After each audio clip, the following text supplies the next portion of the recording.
alleged police meeting at Yes. Bills. Was that covered up? No, not whatsoever. Not whatsoever. People are entitled to their opinion, but no, the facts have to come forward on it. And if there is something that is wrong, specific, Commissioner Barberi and myself and my community police hearing board, which I think very highly of. If you look at the cross-section of professionalism and the diversity of that board and the time they put in the review, but I'm also going to stand up for my police department too. I know there was a recent case in federal court where the task force went after a violent repeat criminal offender, gangbanger, drug dealing, gun-toting offender. And many a times our men and women in blue are not dealing with patron saints here. They're dealing with the dredges of society. And they're trying to keep our residents of the city of Springfield, no matter what creed, color, and background, safe. And they have every right in the world, if somebody becomes combative, within reason, to be able to go home at night. You know, I've been on the phone a couple of times with Mayor Marty Walsh, just as late as Saturday morning, checking on his officers, what they've gone through there. If there is something wrong, we review it. Something specific, we review it, and if penalties have to be doled out, they are, all the way up to firings. But I will not stand here and have people paint that this is systemic in our Springfield Police Department. I will continue to stand behind Commissioner Barberi and our police department on it. There's rules and regulations moving forward. Is there surveillance? This is not. Again, I can't. There's an ongoing case.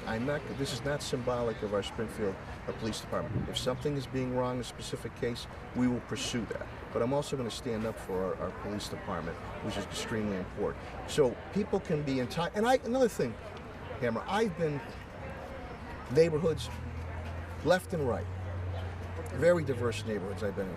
I haven't heard one person come up to me saying if people are aggravated with me, and many protest things will occur if there's a specific situation, that's fine. We work with all the agencies, because if there's something wrong that's not being done correctly, we're not going to stand for it.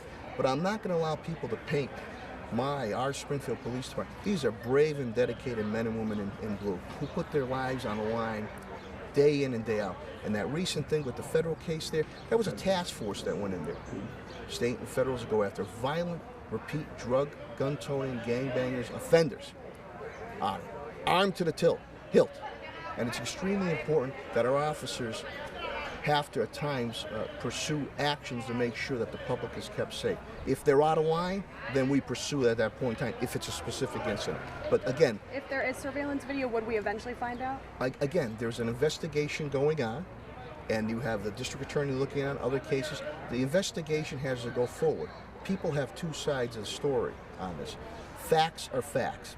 People can be entitled to their opinion, but they're not entitled to the facts. If something is done wrong, as Commissioner Barberi and my review board has done before, we pursue that if it's a specific incident.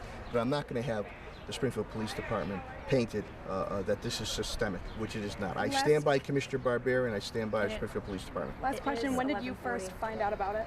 Excuse me? When did you first find out about it? I was made aware of it not too long ago, how the situation is going, and an investigation was pending. And when it's under investigation, the investigation has moved forward. Okay?